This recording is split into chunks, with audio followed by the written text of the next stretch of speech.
If you try to argue with her, you will have no luck. She'll twist and turn your logic till your reason comes unstuck. Chastise Mary who you like, she will not give up.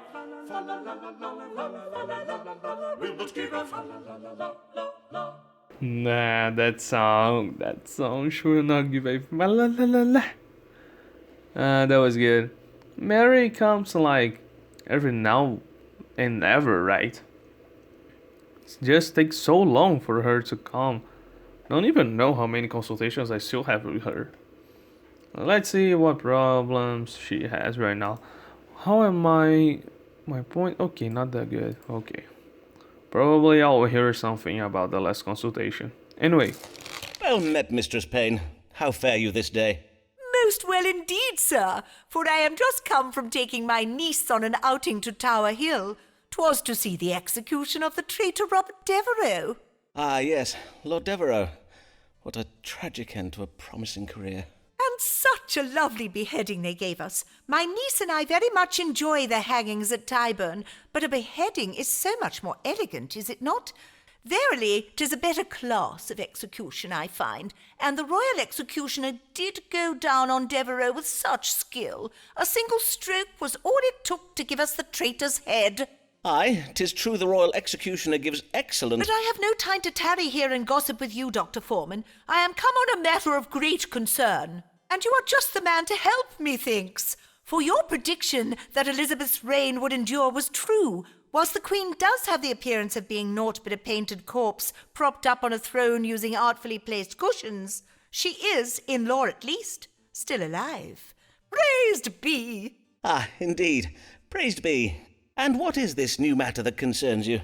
'Tis that England is filling up with foreigners. Indeed, 'tis been going on for so many years now that in London 'tis rare to hear anyone discoursing in the English tongue any more. The city is crawling with continentals. Ah, then I take it you do not enjoy your visit to the city of London. Oh, nay, I have never been to London. For as I did just say, 'tis crawling with continentals, and Lambeth will soon suffer the same fate if we do not act. Why, only the other day I spied a continental on the high street. A monstrous ogre of a man he was. And as for his face, his eyelashes were so fair he had the appearance of having none at all. Ah, yes, the Netherlanders. 'Tis true the people of the Netherlands can be fair of hair and tall of stature. And 'tis surely no coincidence that Lambeth has suffered an increase in crime of late. We do not feel safe, Dr. Foreman. Every night we ladies of Fore Street do shiver in our beds at the thought of these frighteningly large men. I do not doubt it, madam. Now, let us see whether the stars might allay or confirm your fears. Should the residents of Lambeth be concerned about an influx of continentals? I hate this lady. I totally hate her. Don't really feel like helping her. That lady is completely disgusting. So let's see the options. Some continentals are lying about why they are in Lambeth. They are here to rob Lambeth residents of our household's possession. We must not be deceived. Alright. Lambeth's residents' relationship with the continental immigrants is in danger. Our duty lies with domestic concerns. Dude, that's horrible. That's a horrible option. Our queen has been waging war on the continent. Pleasantness in the name of religion has caused death and destruction. Yeah. The residents of Lambeth were being somewhat hypocritical. The star's advice counter. Okay, this one will make her mad. Continental immigration will enrich England's legacy with culture and innovation. Also have lost their sense of discipline or involved with the cultural motivation. Okay, I am choosing A. That's insane, but probably A would be the option that this crazy lady would approve. The residents are being somewhat hypocritical. Hmm. Unpleasantness in the name. Okay. We're, I'm gonna choose this one. C is also a not good option. A is far from good. Probably I'll just lose points with her. I don't care. I don't want to see this person anymore. Madam, know you that many of these Continentals are Protestant refugees who are come to our shores fleeing Catholic violence? Aye, they say the Spanish Inquisitors did torture the Netherlanders most cruelly in the name of their barbarous backward religion. But though 'tis most lamentable, 'tis hardly our affair. Is it not England's affair, though, madam? For 'tis England's numerous military adventures in that part of the continent that have helped make of it a constant cluster shambles. And until all warring ends and peace is restored, Continentals will evermore come hither seeking refuge. By not offering shelter to these innocent victims of war, are we not being a trifle, well, hypocritical? Tush, Dr. Foreman, do we not see? The only way to win peace for the Continentals is to defeat the Catholic armies who invade their lands. Indeed, has England not already spent enough of our own coin trying to save these Continentals? Are we now to offer them our land and houses as well? Why, we would have naught left for our own poor and indigent. But, madam... Verily, 'tis not right to expect the residents of Lambeth to bear such burdens. 'Tis neither fit nor proper. I will have my husband ride to Lambeth Palace at once and demand the Archbishop act to ensure the needs of Englanders come first. Blessed day, Dr. Foreman. Don't wanna see you again, but I will see you, goddammit. I wonder when Mr. Payne will be getting home from the butcher's. I could do with a lovely big bit of gamma. Don't care about you, you're just a terrible person, just the worst of the querents I had. And like, I had a bunch of querents. Look at this. 1, 2, 3, 4, 5, 6, 7, 14.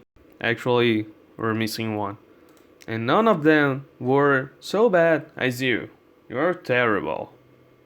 And we had Robert Devereaux. Just picture that. I don't like you. Anyway, probably we'll be seeing what was his name? John, the Archbishop again, just to help him take the right decision about this specific case that this lady mentioned. Anyway, let's turn the page and please let be Emma. I just want to feel some happiness today, okay? Hear ye, hear ye! Dean of Rochester Cathedral dies. New Dean pledges to refurnish empty cathedral. Hear ye! Dude, I just want something to be happy, okay? This episode is too depressing. I mean, what I can say, I just want a little bit of happiness, and everything goes to hell. So, anyways, local residents were saddened this day by tidings of the death of Thomas Blake, Dean of Rochester Cathedral. He leaves behind his wife, Alice Blake, 8 children, John Thomas, Cornwallis, Edmund, Nicholas, and Francis. What? They had such a big family? Really? While Mrs. Blake was like hanging out with other men with all that much children to anyway, Mrs. Blake is not a really good person. Okay, rest in peace, Thomas. You were like, how can I say it? You were not the best person. You took like crazy decisions financially. And I didn't know you had so many children. God damn it. Why you were so unresponsible. God damn it. But rest in peace, man. You didn't deserve to die, even though you were not the best of the person. Humphrey Bell, at ease is our reward, for it is not enough to be my fans adored. For you we sigh, we true and swoon, when we see you entering the room. Oh my god, Humphrey again. And I'm in really bad terms with him. Let's see what he has to say. Hopefully, at least we get like 50 points with him. I think that's fine. I mean, at least gives me hope. Oh well, let's see. Just bring me Emma already. I can't stand most of the people here, honestly. I think the only one that I like right now is Zema. Anyways, let's hear Humphrey. Good day, Mr. Bell, and well met. I recall you were hoping for a pay rise. How did that go? Well, I got a pay rise, innit? I took your advice about banding together with the other hired men and gabbing about how much coin we was getting. Turns out, another one of the lads weren't getting paid enough for his lady parts neither. So, we all refused to do our rehearsals until the boss man fixed it. Well done, Mr. Bell. I must say I am most proud of you. But this day, I am come about my skin. She's so clapped, I need twice as much ceruse as normal. Ah, yes, Venetian ceruse, the white lead and vinegar paste ladies and players use to whiten their faces. You have to fix it for me, Doctor, for my role in Mr. Shakespeare's new play. I'm to play a lady who disguises herself as a lawyer. A lady cunningly disguised as a lawyer? Forsooth, how original. But I see not why you need worry over your complexion. Having a sound grasp of Latin and a talent for eloquence are the usual qualifications of a legal advocate, are they not? Is it verily necessary for this lawyer to have beauty as well? Well, Mr. Burbage seems to think so. These are enlightened times, and we must have confidence in our audience that they will accept, even welcome, the notion of a lady of learning, as long as she be lovely enough to lie with. I see. And 'tis true your skin is looking a little less than lovely at present. Let us see if we may find a remedy for it in the stars. What is the matter with Humphrey Bell's face, and what may be done to improve its appearance? Okay, pretty simple. He's not bragging about something. And I think he was right about the thing with the equal payment. That payment was completely messed up. I really didn't believe it was that the case, but I forgot we are in this game. We are in a different era, so that made a little bit of sense. Today, that's totally not acceptable, and it's right. Melancholy, a condition that can make the skin appear pale in appearance and induce fanciful imaginings in the mind. Not so sure about things in mind. This temperature of the liver occasioned by some kind of poison. Ugliness. Ugliness. Come on, man. Ugliness. Stop. How can I diagnose somebody for ugliness? What was this again? Some kind of poison. No, I think if I say this guy has been poisoned, he will be completely crazy and starting blaming someone. Let's go with this. This is the one that makes most sense to me. Even though I don't think that's completely right. I don't know. I think this one's kind of obvious. Everybody would choose this. Anyway. You have the melancholy. 'Twould explain the greyness of your skin. But what about all these scabs, though? You are imagining them, Mr. Bell. Melancholy does also provoke fancies of the mind. But it's not just me seeing them though, innit? Even Bossman says I look clapped. He says if my face ain't fixed, he'll give my part to another player. Well, doubtless you are imagining that as well. I do oft find that my lady querents have a tendency... Why'd you say that for, though? I ain't no lady. I'm a man.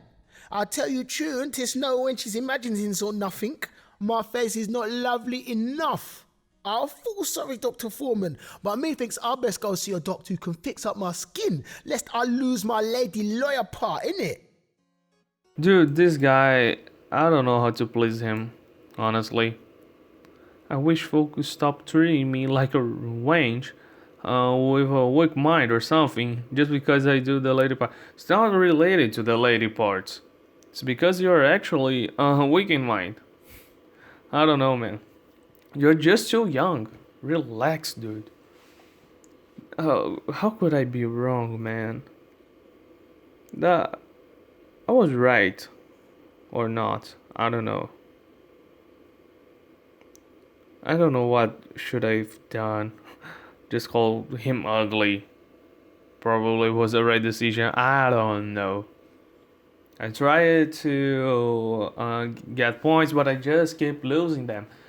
How am I able to do this? I don't know. I'm just baffled that I took that one wrong. That can't be true. Oh my god. Anyway, I still have a lot of consultations with him. And by the time I'm almost done with this game, if you think about this. I think both Alice and Lancelot, I'm in the last consultation. Mary, Humphrey, probably still 3 more, if I recall correctly. Emma, I don't know. It's been a real long time since I saw her. And John, I think 2 or 3. Yeah. And there's still another querent that I never saw him. Which is weird. And just by mentioning that, when I turn the page, it will be him. Not Lancelot. Right? Right? Mr. Foreman, doubtless I need not explain why you have been brought before the College of Physicians this day. We have been informed that you persist in practicing medicine without a license, in defiance of the law and in spite of previous warnings given you by myself and my distinguished colleagues. How do you answer this charge? Well, what do you have to say for yourself, Sirrah? I say that I am a good doctor, and that my many years of experience have allowed me to perfect my methods as a true physician. You would dare speak of your methods, Mr. Foreman? We are informed that you write your patients' names and complaints in a notebook, doubtless all the better to blackmail them with. Ah, yes, my case books. Indeed, sir, 'tis most useful to be able to remember a querent's history. Furthermore, you use astrological readings not simply to predict the course of an illness or judge the best time for a treatment, as good medicine teaches us, but you find the cause of the disease in the stars. You refuse to examine your patient's urine for this purpose. Well, yes, And you would dare claim that in these past years you have gained medical knowledge and skill from mere experience? Then I invite you to provide proof of it now. You will submit to an examination. Okay, it was Signor Ferraro. I miss you, I think. I think he's the only good person in this game. Because he's trying to, get Dr. Foreman out of medicine. Which I think sort of fine. But right now I can see him only as a villain. Because he's against me.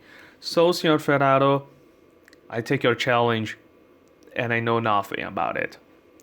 Which humor does Saturn rule over? I should have paid attention to this. I totally missed this. Okay. I just don't know what I just wanna do what I think it is. Yellow Bill. Oh no. Someone with an excess of black will may exhibit. Oh my god, oh my god, let's go again. Yes! What planet rules intelligence? Jupiter's the biggest planet, right? Biggest planet means big brain. God damn it. Which zodiac rules the head? I don't have a clue.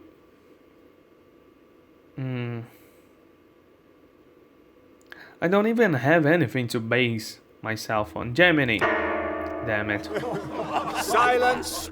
Simon Foreman, you have failed this examination, and thereby have proved yourself unfit to practice medicine. Remove this charlatan, this carnival quack from my sight! What, again? I demand to speak with my legal counsel. You will regret this! As much as I hate Dr. Foreman, I didn't lost in purpose. I genuinely don't know. Oh my god, okay. Is this the end? Please tell me. It's not the end. I still want to see Emma. Oh, I don't want to turn this page. But let's turn it. I'm not looking. Actually, I'll look. Emma! It's for Emma. Sir, I was with shock and distress that I did learn of your current situation. But worry not, Dr. Foreman, for you will be freed from this jail this very day. I bade my husband Lord Dyer exert his influence on your behalf. But I must warn you that the College of Physicians cannot be obstructed for long, and that you verily ought to procure a medical license. Yes, finally, Emma. And I see your husband is alive. Thank God. Okay, I'm out again. I guessed that I would be out just because I still have consultations. And I'm worried because we are reaching an end. And will I have a trial again? If I don't have those letter of recommendations, I don't know what future holds for us. So let's turn the page.